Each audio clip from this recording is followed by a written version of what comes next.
Hello and welcome to the show. I'm Martin Willis, your host. I'm pretty excited about tonight's guest, Dr. Michael Masters. It's been a while since he's been on. He's written a book since then. He has his Ph.D. in anthropology, and he has an idea that what we may be seeing driving the vehicles could be time travelers. I think that's a concept that is very fascinating. A friend of mine told me when she was about, I think she said when she was 6 or 7 years old, she actually had that idea. And she knew about UFOs and she was thinking that that's a possibility. I'm sorry, she said she was 12, I think she said. But anyway, I think that's fascinating. He's not the first one to think of it, but he has really thought it out and made a lot of really interesting conclusions of the possibilities of that in particular. So before Dr. Michael Masters, I have Karen Briard, and she is going to be talking about an exciting thing that I'm going to be attending, and I'll let her talk about that. I'll give a little bit of a clue. International UFO Congress live in Phoenix. I guess I kind of gave it away. But the blog this week from Charles Lear, a great one as usual, is called An Ohio UFO Case That Was Left to Die. So another great one by Charles Lear. And he did that one last week about ufology in China. And he's really getting good at all these different languages and pronunciations. At least they sound good anyway. But that's enough for me. I want to thank everyone that supports the show. Anyone can do that over at podcastufo.com. It's right up on the menu bar to support the show. For now, I'm bringing in Karen. Karen, welcome. Hi, Martin. Thanks for having me. I'm so excited to have you to talk about what's going on. I'm really, really excited about the live conference this year. And I think it's going to be a gangbuster because I think people are kind of fed up with this COVID thing. They're dying to go somewhere. And you're even having this at another resort that there's a lake around it. I mean, right near it and all that. I'm so excited about it. So let's hear the details, Karen, about the date and all that. And by the way, I will link all that information in a link in the show notes and up on YouTube as well after this show tonight. Thank you for that. Oh, yeah. So let's hear about it. Yeah, we're so excited to be back after 3 years and at our new venue, which is really beautiful. I know that, I got a lot of feedback that when we left the Weekapaw, that, they wanted something kind of more like that. I tried to go back to the Weekapaw, but it's not the same anymore. And very, very, very expensive. So I found the place in Mesa. It's actually the Cubs baseball team's spring training field and hotel. It's got lots of great places to socialize, a big bar, a big pool area, a big restaurant. And then out front, it has this lake with palm trees and a walking path. So you can take a nice evening walk or morning walk. And can we play baseball? Any I don't know ufology about baseball teams? No, I won't tell anybody if you sneak on the field. Okay. All right. I'll see what I can do. We can have the UFO baseball team. Yeah. The who's against the who's we have to figure out. Yeah. So, there is division in UFO. You hear it quite a bit. So nuts and bolts, maybe. I think UFO Twitter against the non-Twitter. Maybe that should be it. Yeah. Good idea. But anyway, let's hear who the guests are. I know you don't have them all signed up, right? Yeah. I'll start with the dates. It is October 12th through 16th. We're doing it a little bit different. We're starting Wednesday night. That allows people to get, a little bit more time to get there. So we'll start with a banquet, like we always have a banquet on Wednesday night. We're going to continue to do that, where we'll give out prizes from the vendors and things like that, raffles and whatnot. And then it goes, then 13th, the 14th, and the 15th will be all lectures. And then Saturday night, we'll have our awards banquet like we always do. And then Sunday is going to be reserved for workshops that we'll be announcing. So those are the days. And then some of the events that we're going to have this year, we're going to have the experiencer sessions, which are when experiencers talk and discuss their encounters. And that's free to anyone who has a ticket. And then we are going to have the UFO Jeopardy. We're going to have one evening, we're going to play UFO Jeopardy or UFO Trivia. Okay, great. Awesome. The Skywatch with Ben Hansen. That's always fun. Yeah. At South Mountain. That'll be an excursion that you can take. And then this year, since it's near Halloween, we're going to do a costume party, a Halloween costume party. So extra luggage. Bring their mask with them. And yeah, I think that's so a fun-filled event with lots of things to do. And of course, the film festival. So you can be a judge and judge them or screen them if you'd like. And we're also going to have it you can buy a virtual ticket as well. So then you can follow along on the Whova app, just like the last 2 conferences we've had. So they'll be able to participate too. Awesome. And some of our wonderful speakers are David Marler, and he is best known for his triangular UFO research. But he also has tons of other things that he's working on. He did a Battle of LA, and I think he's going to do a new case this time. So that'll be really interesting. Great. He also has one of the largest, maybe the largest library of UFO related materials anywhere, which is in Albuquerque, New Mexico. He keeps, I don't know how he keeps jamming it in his garage, but I think I think he might be building. I think he's built on an addition since then. He needs a bigger boat. Yeah, that's. But he's actually. He'll probably talk about they're going to eventually move it to. Well, when he passes away, it'll be going to the University of Albuquerque, I think. Or I think that's right. That's Alejandro. Over there. Yes.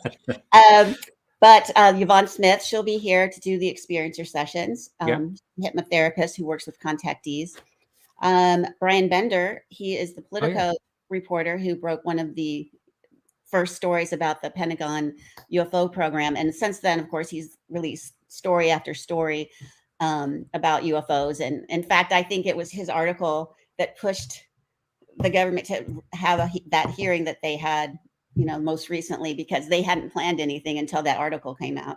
So it's kind of interesting that he's manipulating other people by what he writes. Of course, Michael Masters, who's going to be on later, is coming again. And he's got that great talk about what aliens might be from the future, or future coming back to visit us. So Katie Page, a MUFON field investigator, she'll be here talking about her investigations and also her own experiences. So going back to David, I think is going to talk about a case about a child who witnessed a UFO and had physical effects from that. Right. At the laundromat or something. Right. I remember the story. Yes. So, yeah, that's a fascinating case. Mm-hmm. Right. Ben Hansen will do our Skywatch, and also he's going to have a talk about what if we were invaded, and what might happen, and because he's doing research right now, he's getting a master's or a PhD, I'm not sure, in disaster management. So he's going to take it from that perspective, and it's going to be based on his thesis. So that'll be pretty interesting. Wow. And then John Ramirez. Yes. And I just became familiar with him. He was former CIA or FBI? CIA. And he has a lot of interesting things to share about what he witnessed as far as, can you refresh my memory about that? Yes. Well, a lot of it was what he was interested in UFOs to begin with before he ever started.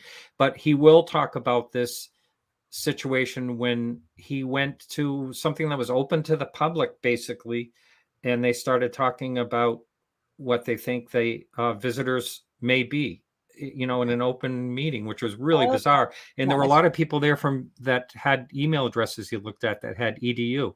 A lot of college professors and people like that were visiting.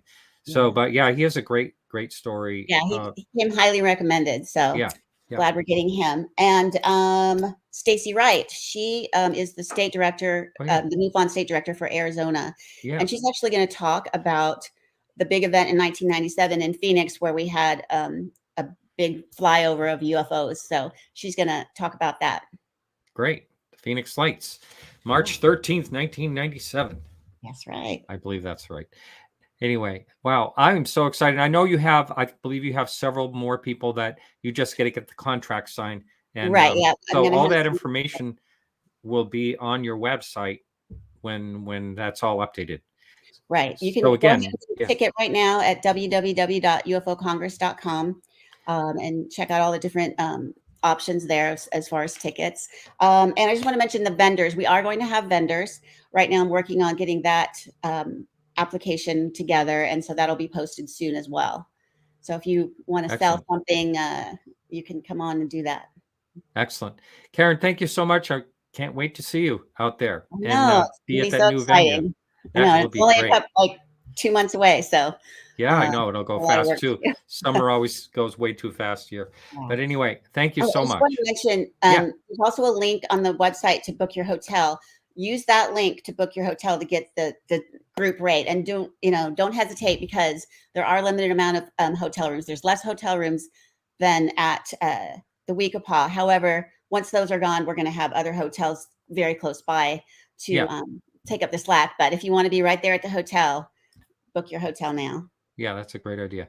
All right, Karen, you take care. All right, you too, Martin. All right, say hi to Alejandro. All right. I will. Okay. Thanks. Bye now. All right, and now the one and only Dr. Michael Masters. How are you, Michael?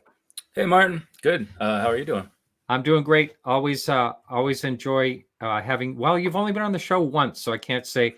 Well, I always enjoy talking to you. Yeah, actually, we've definitely talked more than once, but right. When was that? 2019? It was, I believe so. And you've written a book since then, but you also came on for my 10th year anniversary, which I appreciate. Oh yeah, hashtag pod party. That's right. That was fun. Pod party. That's right. I forgot all about that. Yeah. Yeah. But anyway, so why don't you, for the person who has never seen you on this show before or not familiar with you, why don't you give quickly your background and how you came up with this theory? You had kind of an interest. I heard on another interview, something happened when you were younger. But let's start from the beginning. Is that so? Something? Did you have some type of encounter or something? No, not really. It was just sort of a precognitive thing, and I've had precognition my entire life. It's always been dream precognition. This is one of few. Oh, that's right. It was a dream. Conscious. Yeah, I remember. Yeah. No, it wasn't. It wasn't actually. I was awake. I had heard about a UFO encounter that my dad had before I was born. He was telling that story around the age of 8. And when Whitley Strieber's book came out, he got a copy of it and it was up on the shelf. And I remember looking at it and had sort of this flash of light, I guess. That's the best way to describe it. And envision, actually I have one right here.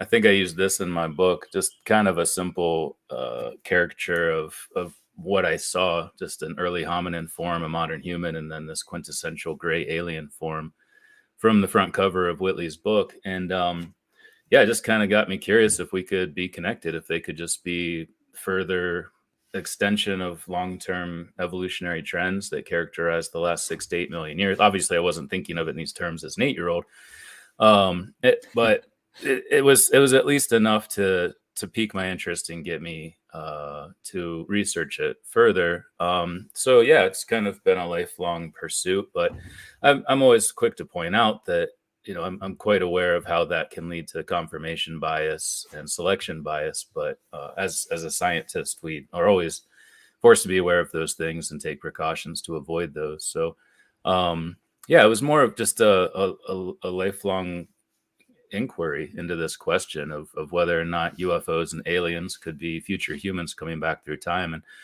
And as you mentioned in the intro, I'm not the first person to think of it. It arrived in my mind independently as an 8-year-old, but after publishing my first book, I got the opportunity to meet a ton of other people who have also thought this and put it out there. In fact, in the first chapter of my new book, I try to make a comprehensive list of all of the people I could find working in different capacities to make this a more conventionally understood notion, and goes back all the way to the 40s as far as I could tell. So that's the Cliff Notes version, I guess. Yeah.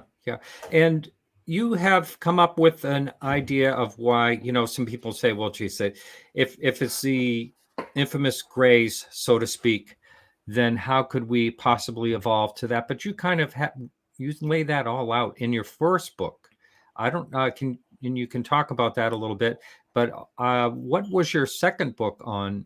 Is it more of the same, or things that you learned since that time that you wrote your first book?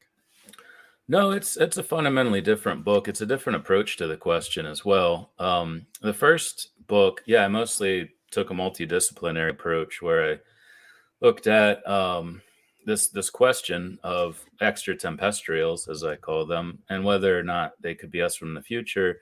Um, Drawing from anthropology, obviously, astronomy, physics, and astrobiology, and mostly focused on long-term trends in hominin evolution rather than speculating about what might happen between now and whatever point in the future or futures they might be coming back from. Just focusing on these existing trends that characterize the last 6 to 8 million years of hominin evolution, most notably an increase in our cranial capacity and a more rounded skull in general. We have a mediolateral expansion of our parietal lobes. Our frontal cortex has grown out over the eyes to the extent that we're the only mammal with that craniofacial characteristic. Our mid and lower facial anatomy have shrunk back. We've lost body hair. Our hands have become highly dexterous. We've created tools and technology. So if all these trends that characterize the hominin past continue into the future, we are likely to look and act very similar to what's described in most of these close encounters. I also looked at some problems with the extraterrestrial hypothesis. One being just how unlikely it is, the low probability that we would evolve the same way to be upright walking hominins on a different planet with different atmosphere, different distance from the sun, most likely a different coding system other than the 4 base pair DNA that codes all life on this planet. And then just also the physics of time and time travel, how we might actually get to the point, since there is nothing in the laws of physics that prohibits backward time travel, how we might get to the point where we can physically do it and return to the past in sort of a nuts and bolts capacity. But this most recent book sort of flips that. I didn't really talk about abductions or close encounters too much in the first one, but this one mostly focuses on 15 individual case studies, well-documented, well-researched case studies in the context of this extratempestrial model, but also other models put forth to explain this phenomenon, interdimensional hypothesis, obviously the extraterrestrial hypothesis, the simulation hypothesis, ultra-terrestrials, and others. So it's not...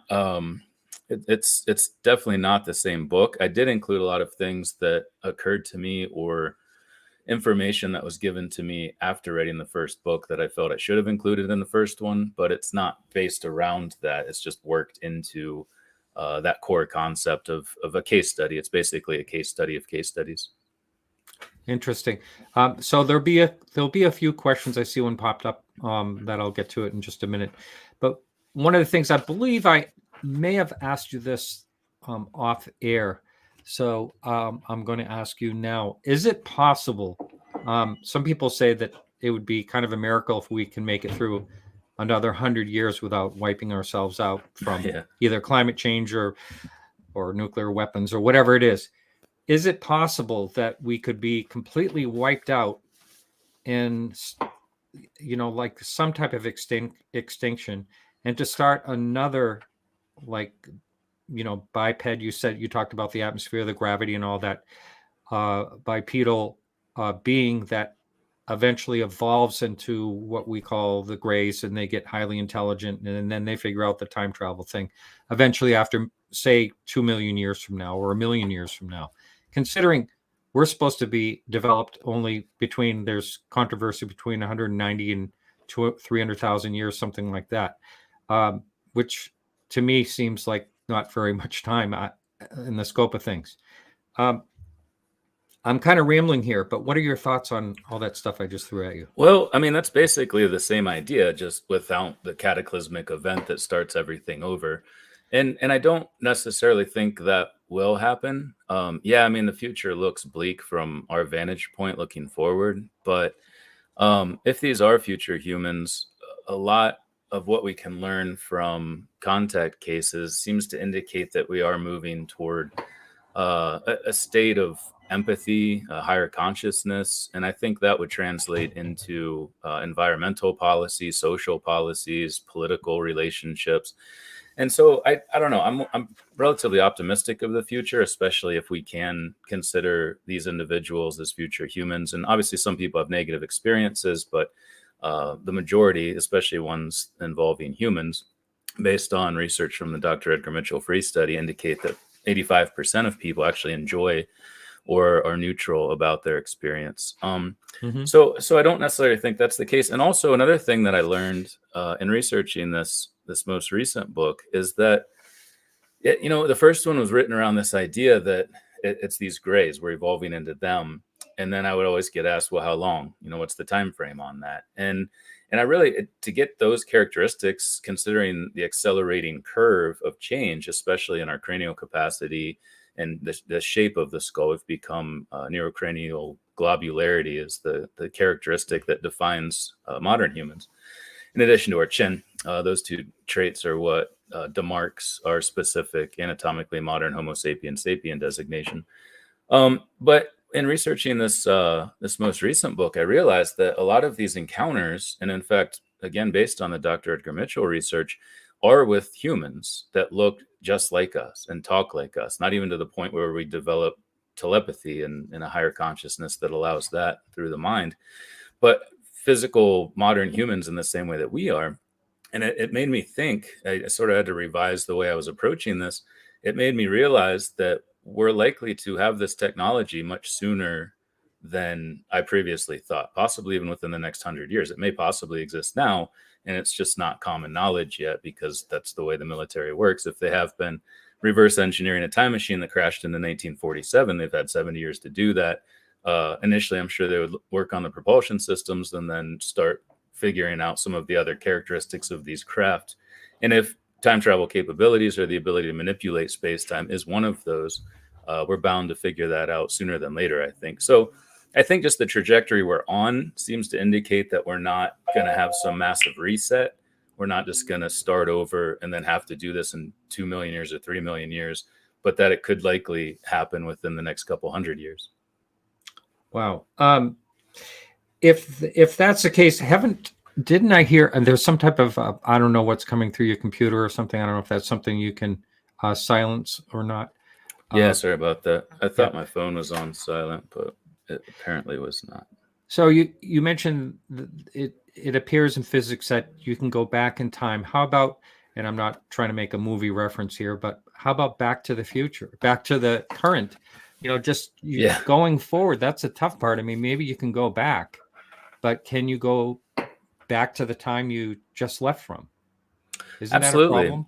Yeah, no. And I make the case that that's much more intuitive than beings traveling from a different planet, coming all the way across the universe or the galaxy, most likely, and picking someone up, studying them covertly, and leaving without having any formal contact. It doesn't seem all that likely that they would do that without at least acknowledging their presence. But in the context of backward time travel and the work that they seem to be doing in these abduction cases in particular, which was the focus of this most recent book, there's also consistency across time. People describe seeing the same types of crafts and these beings doing the same types of things, regardless of where it is in the world.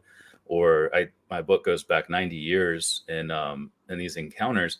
And you would expect that if the same technology from these points in the future is coming back through different times, you would have the exact same beings in the same craft who are being observed, and people are interacting with them in these different time periods. But obviously there's consistency across time because it's the same individuals. And it also makes sense in the context of their perspective, their work day, where they could go back and pick somebody up as a kid. I talk about this as an example because it's very common in a number of abduction cases with lifelong abductees, is they don't appear to age at all. And we would expect that if they're going back, they could pick up a kid at age 5, again at age 25, again at age 60, again at age 90.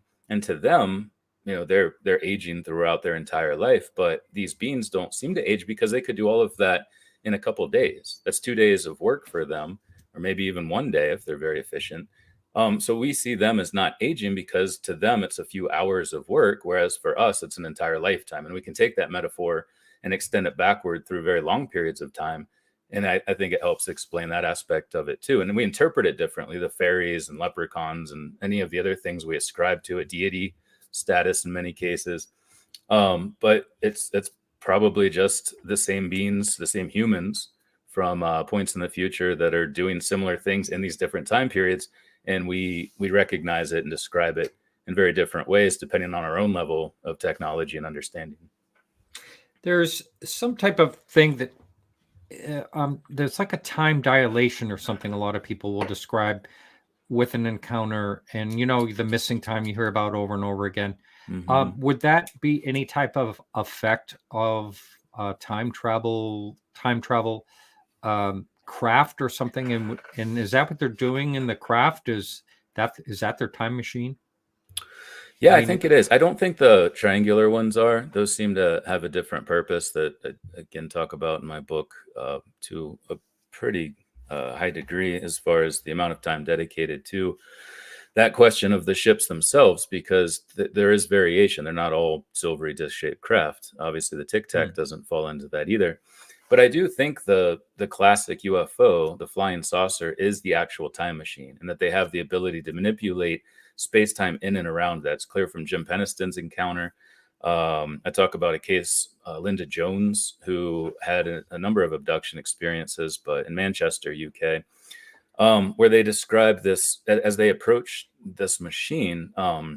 Corporal Armando Valdez is another great example. He disappeared for 15 minutes to his men. There were 6 other members of his platoon, and they watched him disappear. 15 minutes in their frame of reference, he emerges, but 5 days had passed to him. And that is a clear indication of a difference in the warpage and the rate of time passing in and around these craft versus farther out. You see it time and time again.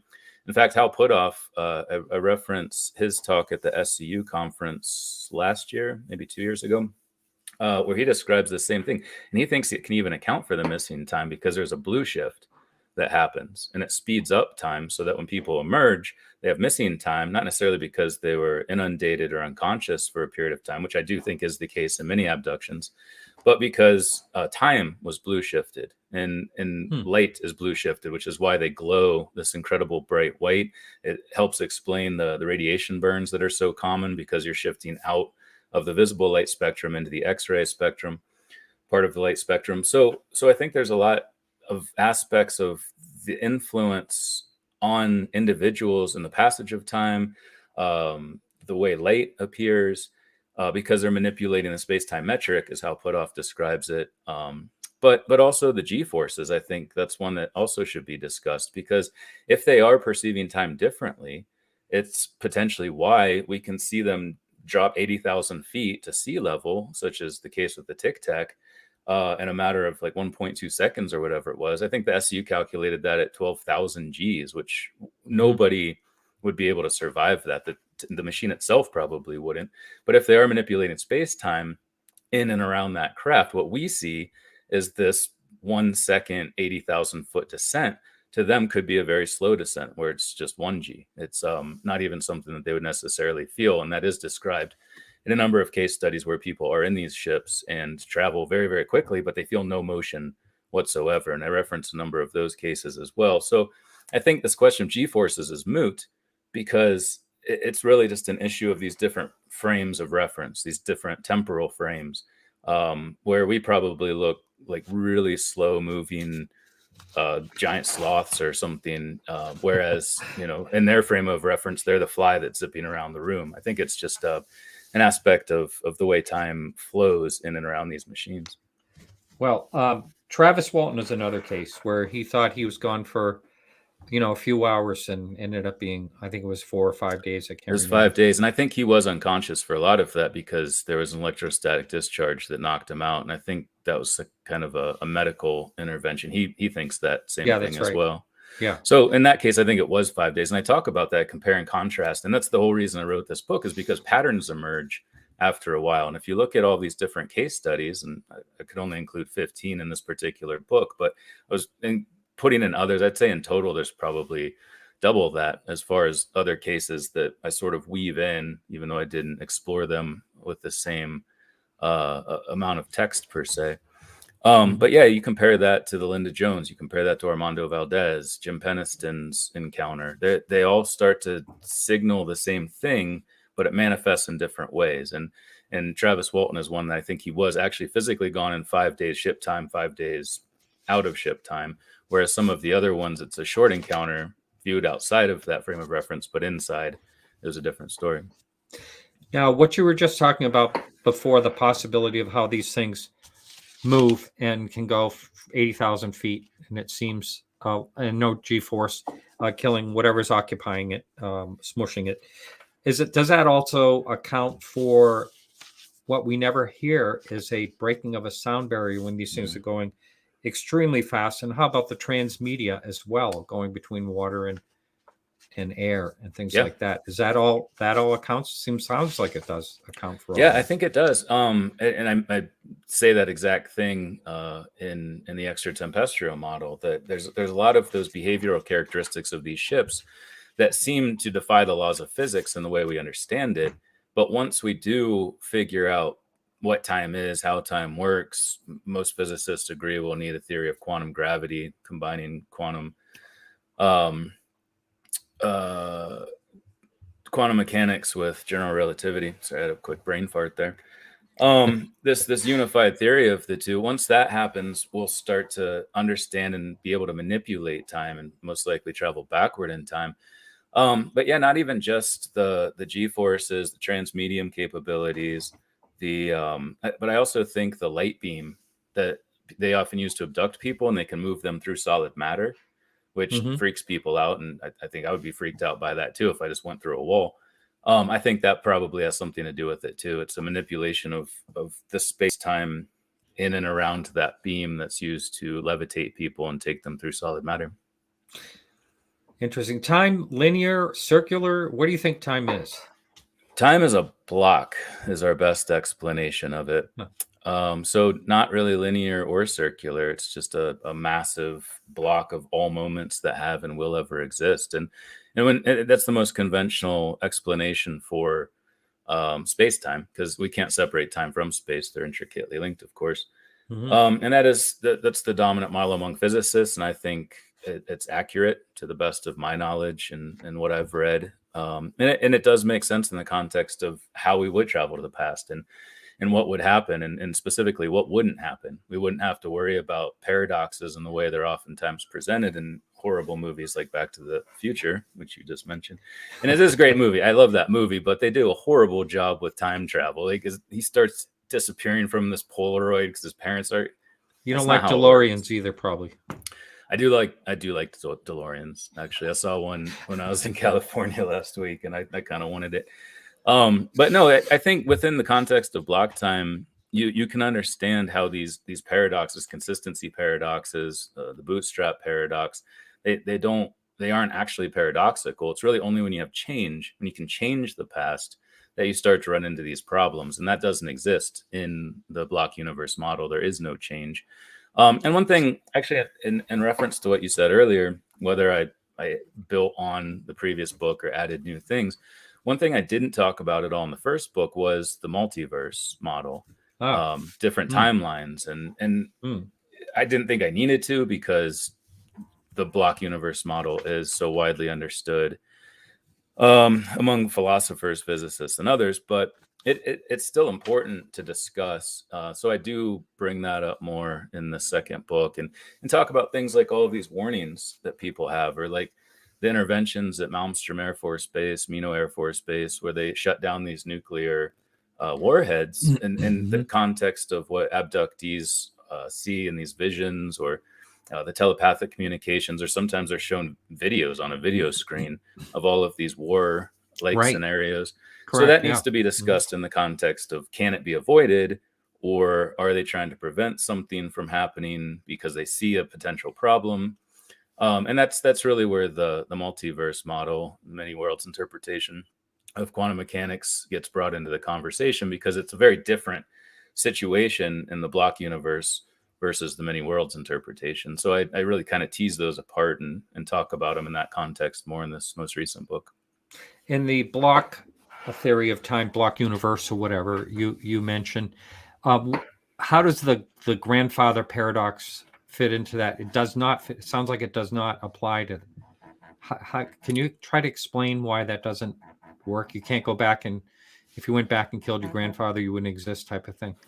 Yeah, you can't. If you didn't go back and kill your grandfather, you won't. It will never happen because the moments are already structured, and and it's easy to think about as looking backward. You can look back and see, well, there's all these possibilities in the future, but eventually, as the present moved through those, there just became one real outcome.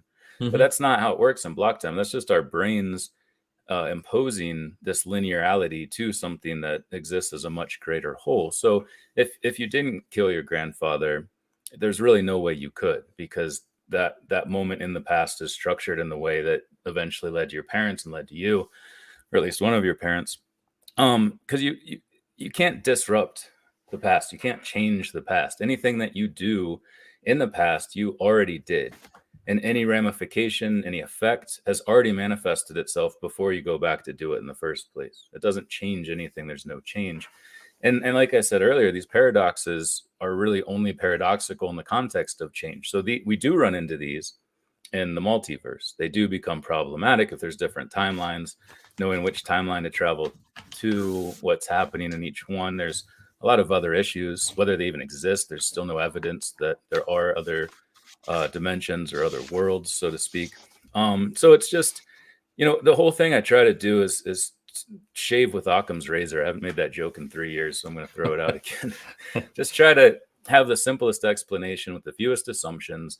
And in this most recent book, I use an abductive approach, which is just a coincidence that happens to be the same word as abduction, or at least very similar, where it's just inference to the best explanation. You can't use inductive or deductive reasoning. You can't have ultimately a conclusion, but you look at all of the available evidence, and we can't necessarily apply the same standards of evidence that have been developed in the rigors of science, because the UFO phenomenon is different. We have to recognize that. But in considering all of these different, the information that's available to us at this time, we can take that and develop an idea about what fits best with that information. And that's what I'm trying to do in this book, is just look at all these different interpretations and figure out which one has the fewest assumptions and is the most parsimonious explanation. When you get a case like I'll get to your questions in the chat. Thank you for posting them. When you get to cases like the Ariel school incident, they pretty much described, sort of like a white porcelain type skin. The black eyes, similar to what you picture the Greys, people are talking about the Greys have. But there were some definite characteristic differences. And when I think about time travel and I think about the Greys are the majority, could there possibly be, travelers from a future way beyond the Greys that are coming back, to say that the Earth, the sun doesn't swell up too big and burn the Earth's surface at this point? What is it? I don't know how many billion years we have, or millions of years we have left here. But in the future, could the different types of descriptions of the beings people are claiming they're seeing be from different times? Yeah, absolutely. And I think that can explain a good amount of the variation. And I tackle this in both of my books, because I think it is important to acknowledge that they're not all human. Again, based on the Dr. Edgar Mitchell Free study, the majority were human, not just human looking or humanoid or human like, but human, described exactly how we would describe each other in this current time. After that, the next most common was the short grays, and then the tall grays, and it was only about 5% that were more strange beings, dogman, mantid, insect like reptilians, whatever. So that indicates a couple of things. And I've been using this metaphor recently. I think I mentioned it once in a different show. But I think it's an important way of thinking about it, because I refer to this as temporal variation. We have geographic variation that exists now. It's why people look different from one another in sub-Saharan Africa, Australia, Native Americans, and so forth, because we've evolved to different conditions in these different places. And those geographic racial variations may continue into the future as well. But if we start coming back in time, we're going to be coming from different points, most likely. In the same way we didn't give up fire, we didn't give up tools. Once we invented those, we're likely not going to give up time travel either. Once we figure out how to do it, we would expect that our descendants into the deep future would also be doing the same thing and coming back to different times. And I think that can help explain this temporal variation as well, because in the metaphor I use is if you think about geographic space as an example for how we would expect to see more human individuals than we would these very distant human individuals and I think that's what the tall grays are. I think they are a very distant point in the human future. They also seem, from these case studies, if we can take these abductions seriously, and I think we should, especially when there's so many describing the same thing, we can see patterns in them. They seem to be running the show. They seem to have this really just deep intellect, this super high consciousness, and they're not necessarily controlling, but influencing what's happening in these abduction cases when there are multiple different forms present. And that is very common to see. So the metaphor is that when you leave your house, it's more likely that you're going to see people that live in close proximity to you. You're going to see your neighbors first, then you're going to see people that live in your town.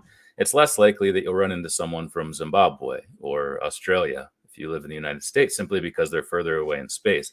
And I think that metaphor translates to this temporal variation characteristic as well, where we'd expect to see people in closer proximity to us in time.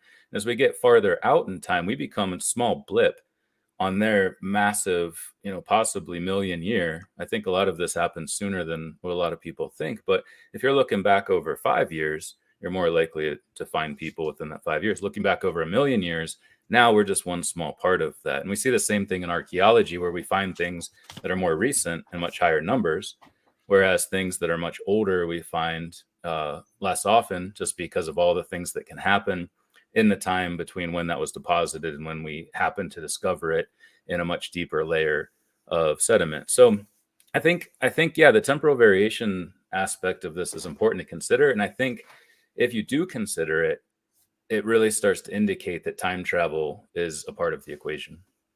Well, if there's kind of a paradox here that I see, and that is, if you can't go back and say you kill your grandfather, you can't change the past. The past is already laid out. So how can these have an influence? You say they seem to have an influence. To me, that would be changing the past somehow. Only if no, I see what you're saying, but if they'd always been doing these things, and I think that sort of Star Trekian prime directive aspect is a part of this too. They don't seem to be really trying to influence us too much. Some people will claim that they're manipulating our DNA, they're planning technology.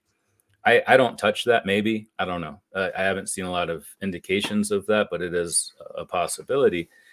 But if they had done those things, they will have always done those things. And it doesn't mean that they're making anything different. It's just an aspect of what they had always done. A good way of thinking of it is if you're visited, say, as a 10-year-old by your 50-year-old self, you know for certainty that when you're 50, you will go back and meet your 10-year-old self, because those moments are structured that way. There's already a bridge that spans across and connects those places in space-time. And if anyone's confused by that, the first book, I lay it out in 2 different chapters.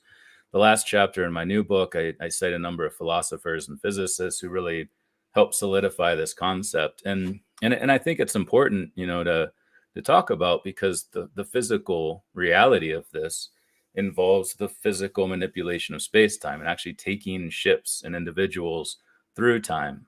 So it shouldn't be discounted.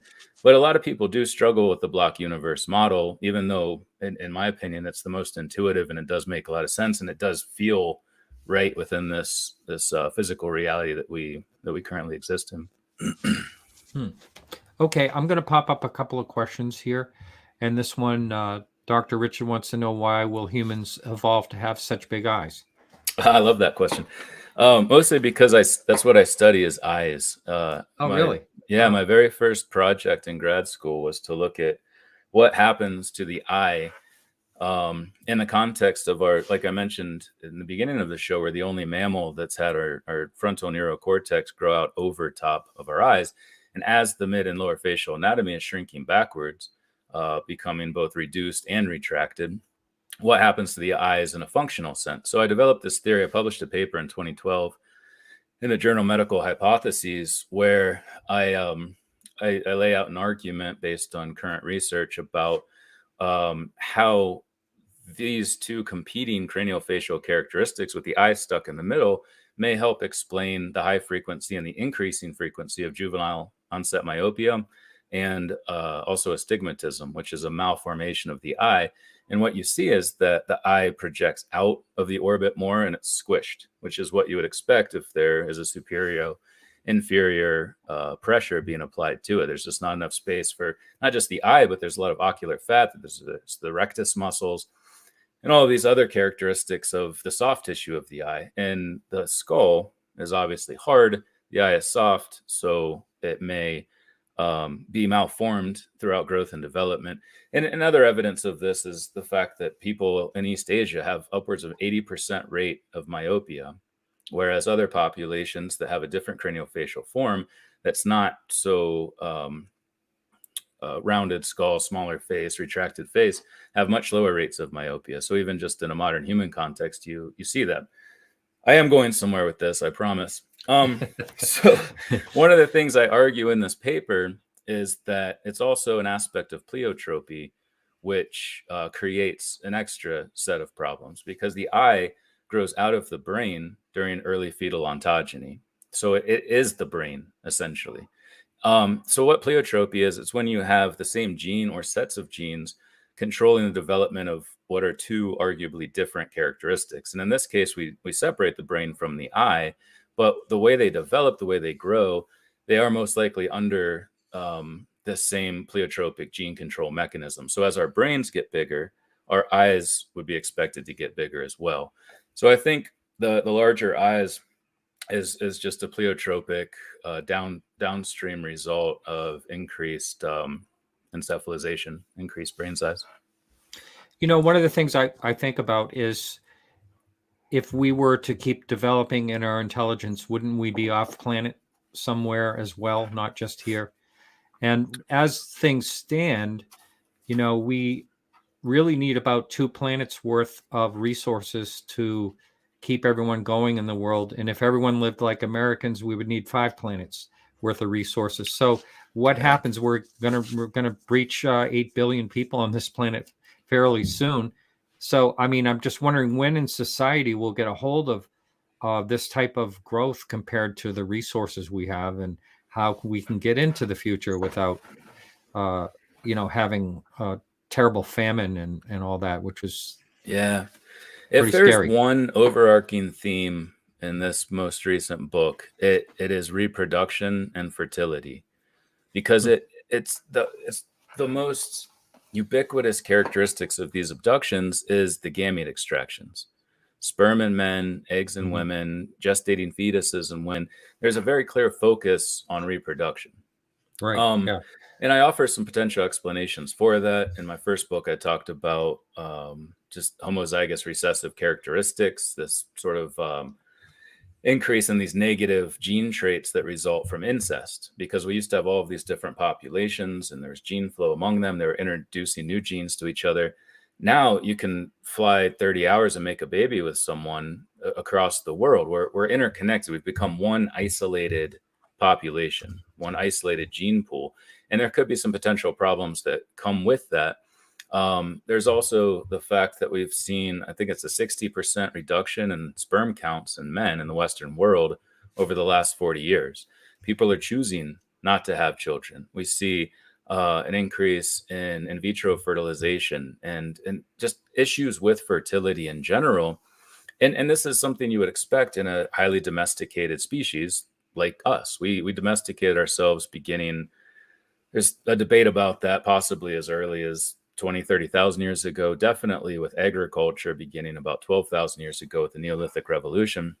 So as we self-domesticate and as we domesticate other animals, one of the main things we do with them is manipulate their fertility. We select certain traits. I grew up on a horse farm, and we would ship in sperm and egg from these Belgian horses in Belgium all the way across the ocean. So we're already doing this with other animals. I think at some point we might have to do it to ourselves, simply because our population struggles with making enough people. So To address your question, I don't know if we really have to worry about that. It's been something people have been talking about for hundreds of years. It was Thomas Malthus's whole argument in the 1800s that the food supply can't keep up with the population. There'll be wars and famine, and Darwin and Wallace used that as an aspect of their theory of natural selection. But it hasn't happened yet, and most geographers think that we are going to peak at around 8 or 10 billion, and then it'll actually decline. And it's the population decline that they see as being more problematic. Elon Musk even said this recently, and I wrote a lot about this in my most recent book, that the population decline may have more of an impact on our society and politics than the population expanse that a lot of people think characterizes the human future. I know. I realize that financially we're geared to go to an ever-growing population to cover for our seniors. Yeah, that's a big part of it. It's a Ponzi scheme. Social Security is a Ponzi scheme. And basically, we have about like 3 minutes left, and I'm wondering if I could go a little bit longer. How's that possible? I know. I wondered if I could go a little bit longer with you, because I have a lot of people in chat that have left questions, and I'm wondering if I can get those answered as we go along. Yeah, like I told you, it's Taco Tuesday, so I know it is. I got 15 more minutes. Okay, I got tacos on the mind, Martin. But you can hit 15 more minutes. You can make it, right? I'm putting you right on the spot here. So just to let the listener know, I'm going to drop out of KGRA radio in just a minute here. And next week we have Stephanie Elizabeth, who does a lot of work on UFO. She's going to be joining us next week. So hang in there, people on YouTube and Facebook, Twitch. We're going to be right back right after these messages, and on KGRA radio. We'll see you next week.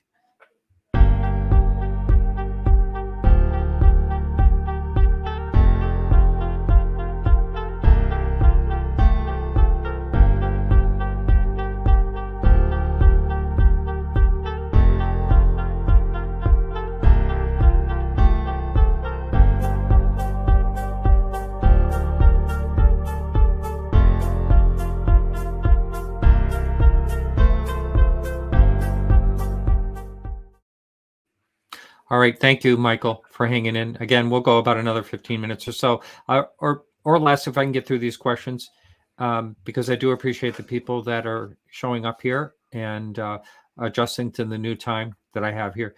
So here's a question here. Could black matter, dark energy be other dimensions? I mean, and do you? Yeah, you mentioned dimensions, right? I mean, that is part of what you're doing in your new book. And this is another question. I do talk about the interdimensional theory, definitely. And I'll try to get both of these at the same time. Yeah, they're kind of similar. Yeah. We don't know what dark matter is. There's a lot of really smart people working on that, and until we do, I don't think we can write off things like that. I think we should definitely keep everything on the table. My own personal view on this is that black holes take the matter from this universe, this time, and funnel it back to the singularity that started the Big Bang at the beginning of the universe. I think, and this might be an example of cyclic time, which you mentioned earlier, where everything is self-contained in the block universe, and the black holes are essentially a recycling bin that takes matter back to the original singularity that created that same universe in perpetuity. Wow. But dark energy, dark matter, it's so prolific, it may be involved in this. It may, maybe inside black holes are different dimensions, and that's why we haven't discovered them yet, and possibly can't, because you can't escape a singularity. So it's impossible to study anything. We can't even send light back if we could code things in photons. So there are definitely limitations there.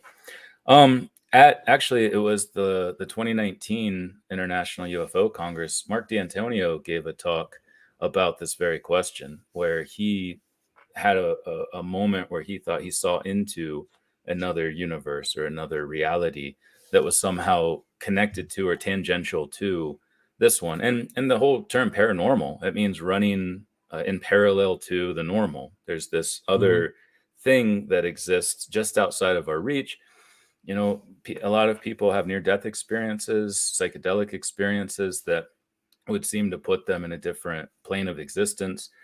Is that a different universe? Is it, is it a part of our reality, just a different way of conceptualizing it? I don't know. I'll have to do more drugs and figure that out. The mushrooms. Let's see. Let's see. Here's another question here. Isn't space travel, which we know is possible, more parsimonious? How do you Parsimonious, yeah. Parsimonious explanation than time travel? Yeah, and I got asked this by a fantastic journalist named Leonard David. He writes for space.com, puts out a lot of good content. And I actually argued the opposite, that we know we're here. We know we live here, and we know we've had a long evolutionary history on this planet that is likely to continue into the future. So just keeping with humans itself is the more parsimonious explanation. Once we interject the possibility of other beings on other planets, it's now taking us away from what we know as real and right now. There's also the issue of time dilation, and obviously UFOs can move very fast.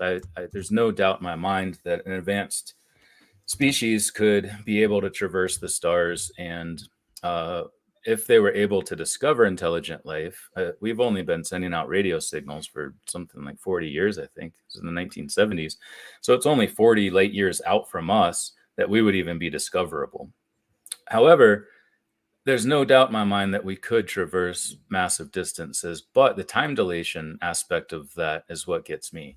And the faster you move relative to the speed of light, the slower time goes for you in that craft relative to everyone back home. So if you even go on let's say a 3-year voyage through space at 80% the speed of light, you come home and now everybody that you knew is much older, and many of them are probably dead, and your society is probably different. It may not exist at all. So I think one thing I've been arguing lately is that I think we might need to develop backward time travel technology simply to be interstellar spacefaring humans, because nobody would do that. Nobody would sign on to do that if we developed the technology to travel that fast. But you have to come back, and your kids are now in high school when they were just babies before. You're not going to get anybody to sign up to that project. So I almost think that interstellar travel is going to require backward time travel technology, and maybe the private sector will be involved too with time tourism. I don't know, but yeah, I do really think that the future human hypothesis innately is more parsimonious. You mentioned Mark D'Antonio. He just did a talk in Pine Bush, where I was at there as well, and about a way to travel to jump in and out of, what did he say? It all had to do with the multiverse type thing. It was very fascinating. Mm-hmm. Maybe you and him can catch up. He might be out at Phoenix. I'm not sure if he's going to be out there. Yeah, I had a lot of questions for him. It was a busy weekend, so I didn't get a chance to chat, but it was a really fascinating talk. Here's another question here. How many, well, this is for an opinion. How many dimensions do you think may exist? I mean, nobody really knows at this point. And obviously, whatever these UFOs are, they operate with either a different type of physics or different understanding of the same physics that we don't yet have. So it is possible, maybe there's an extra dimension of time that they use. Maybe consciousness exists in a fifth dimension, and it's fundamental in some way to what this phenomenon is. But all I can say is what the current literature says, and that is that currently we have no evidence for anything outside of our 3 dimensions of space and 1 dimension of time, which in Minkowski space-time are the same thing. So I guess I have to go with that. That's how many I think there are. And until there's good evidence for some higher dimensions, I don't know. And, I love Flatland. Edwin Abbott's book, Flatland, really opens the mind to what things might look like with higher dimensions, just based on our own conceptualization of 2 and 3 within his satirical political book. But I don't know. There are some aspects of these craft that do indicate that there might be something more going on, and maybe that involves higher dimensions. Well, I never thought of it like that type of travel, a lot of people are bringing up, the connection between consciousness and what UFOs may or may not be. So, yeah, it's all fascinating. Do earlier, smaller-brained primates have smaller eyes than we do? Yeah, well, relative to the size of their orbits, yes. I published a paper, I don't know, 4 years ago maybe, where we looked at chimpanzee eyes in the context of their skulls, and their eyes were slightly smaller, but there was also way more room in there. And the ocular fat is mostly what made up for that difference. Is their their rectus muscles are equivalent to our own. Their eyes were a little bit smaller, but their ocular fat was off the charts. And in fact, Homo heidelbergensis, Homo neanderthalensis, who we aren't directly descended from, but are still similar. We split off from them around the time of Homo heidelbergensis. They had massive eye orbits, almost twice the size of our own, but we can't just assume they had bigger eyes. They mostly had more of the chimpanzee characteristic, especially because they lived in a very cold environment, for the Neanderthals specifically. So it was probably an ocular fat sort of cushioning / insulation situation.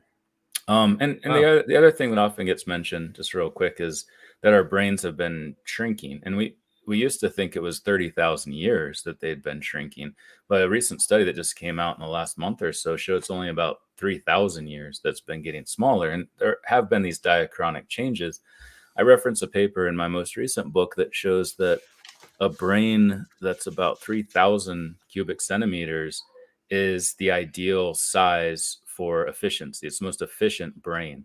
And that doubles the size that we have now. We're about 14 to 1,600 cubic centimeters.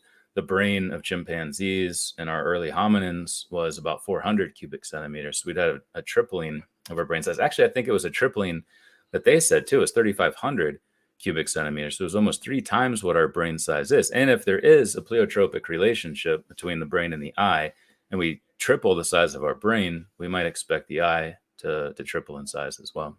Wow, that's all fascinating.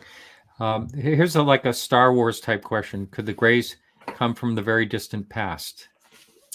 Probably not our past, or could they? Not our past, no. Maybe someone else's past. And that was something Whitley Strieber pointed out in the book Communion, is that, it could be an extraterrestrial species that comes here, who can travel through space, and possibly, in the way I described, by mitigating the effects of time dilation, travel back through time. So when they got home, they could still, say hi to their families on the same day. But that they come to this different planet and then go back through time to sort of see what we're like. And that, would be a possibility if the Greys were extraterrestrial. If they were extratempestrial, which is what I argue, they would have to come from our future, simply because we would be their ancestors, and it would take us existing now and in the past to further evolve to become them. So and this crypto-terrestrial idea has been around for a while. It doesn't really make sense in the context of human evolution, but it still should be discussed, I guess. When you say that about not manipulating things or influencing or whatever, you hear all the time, well, why don't they just show themselves to us? And some people say, well, obviously they want us to see their crafts, because there's no reason why they should have lights on them, but there are lights on them. But then you get to the point where people always say, well, until one lands on the White House lawn. So a time traveler obviously would not want to land on the White House lawn and show themselves to the world, right? Not yet. Because they'd be influencing. I'm just trying to go along. No, it's not about influence again, though. Like, they can do that at any point, and I think they actually will. And I think we're on a path to understanding that reality. I think what's been happening, and I talk about this in the last chapter of my first book, Identified Flying Objects, where if we get to the point where we can understand who they are, what they're doing, when they're coming from, why they're doing these things, how they're doing it, how they're manipulating space-time in these ways, there's nothing paradoxical about them introducing themselves, about them landing on the White House lawn, about us having coffee with them. And I talk about these time races, where in the same way that you you might be traveling and see people from all parts of the world at some point in the near future. Once we get to the point where we recognize the reality of this, if it is actually the case, there's nothing that prohibits deep interaction, where we could have be walking around, see people from 3,000 years in the future, 200 years in the future. Possibly they go back and get some really enlightened people from the past and bring them into the future or into our present. There's nothing that prohibits that. You can build these bridges. And I think the issue is just where we were in our conceptualization of it. We didn't have, and still don't, though I think we're getting close, the capacity to understand this. We all watched Back to the Future and it ruined our brains. And it set us back like 20 years in our ability to understand the reality of the block universe. And it sucks. And there's been a lot of, like I mentioned, Dark a lot, this German show. They clearly consulted with physicists on this because they do a really good job adhering to the block universe model in the show. And it's extremely entertaining. I will admit, I've been consulting for some people, screenplay writers who are doing movie scripts that involve backward time travel. And there's way more you can do outside the block universe. It's somewhat limiting, but the universe as we know it is a block universe. And within that, there's nothing that would keep us from landing on the White House lawn in the future and really starting to interact with and possibly even marry and have children with people from different times in the same way that we do with people from different geographic places today. What about, you would think that, obviously we need a lot of help here, and we're taking we're doing things wrong for the planet in general. Do you think that they would come back and say, hey, look, we talked earlier, you spoke earlier on about the telepathy people claim that they're having, and a lot of it has to do with the earth is being destroyed or whatever. Mm-hmm. But do you think that there would be some type of intervention if we were right at the edge of the brink of disaster? I do, yeah. And this is really where I got deep into the weeds on the whole multiverse block time thing with regard to the nuclear question. Because if we did nuke ourselves, they couldn't change that. But when we were shooting each other with spears and bows and arrows, beating each other on the head with logs, that's, their focus was probably a little different than when we got to the point that we could annihilate millions of people at one time, and most importantly, taint the planet that they may need to inherit from us at some point in the future. And that's a long-lasting thing. That's not very like a big club that you can hit a million people on the head with at one time. There's nuclear fallout that lasts for, depending on the type of bomb, thousands, millions of years. So right. I do kind of think they see us as children juggling chainsaws high on acid in a treetop somewhere. They think that we are irresponsible, and because we are, and we have proven that many times, and because we have weapons that could potentially harm the planet that we might both call home, I do think that helps explain some of those things. And again, not that they were trying to change something that happened, that they maybe are monitoring, and maybe that's why they're seen so often around these Navy ships and all of these military vehicles of the Western world, because they want to make sure they have a good bead on what we're doing at any given time, just in case they notice a problem ahead of time that we don't, and they can shut it down. I think it's more a preventative thing. But again, I do talk about it in the context of the multiverse too, in which case you could change the past in certain timelines, and that should be discussed as well. This gentleman's asked this question a few times. Similar, can one self tap into another self multiverse to see what? Do you kind of understand that one? Yeah. And if different timelines exist, if different universes exist, I don't see why not. And I guess that's what I was trying to say about, some of these paranormal, perinormal, I started calling them because it's a slightly less tainted word, experiences people have. Maybe the UFO phenomenon is related to that. I don't think it is personally. But on an individual level, if we're talking about the mind and the soul and consciousness, I don't see any reason why, if the the mind seems to be bound by the body, but only while this body exists. And then once the body doesn't exist, it's liberated. And you see this over and over again with remote viewers are good at doing it. Near-death experiences are a very common case where people separate from their body and they're unbound from space and time. A lot of people who have past life experiences. And my wife and I are funny in this respect because she remembers past lives. I have only lived in this body. And I think when I die, I just start over again. I go back to whenever the pineal gland or whatever, however the soul enters the body and live this life over and over. And I think it helps explain a lot of my precognition that I've had since I was a very small child. But others who enter other bodies in different times, why couldn't that extend to the multiverse if the multiverse exists, where you can connect with your consciousness in different dimensions, different universes, as opposed to just different times within the block universe? Wow, this is also fascinating, and I think the talk could last forever. I know you got to get to your tacos. It's taco time.